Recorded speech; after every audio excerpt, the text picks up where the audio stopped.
Okay, in today's video we're going to show you how to change the battery in a GMC Acadia Key FOB. You turn it over and look on the back and find the part number, but to get to it you need a little screwdriver,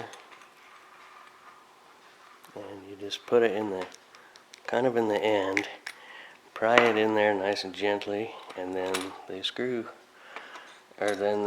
the key fob comes apart. And the battery's sitting right in here in a little tray,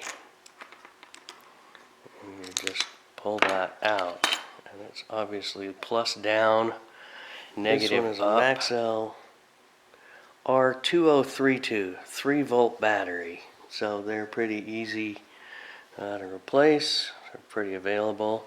So you just get the battery, put it back in, you set it back in the tray, clip it in, and then we'll just take the key fob and just snap it back together. Just like that. Took a little bit of working. So we're good to go. That's how you change the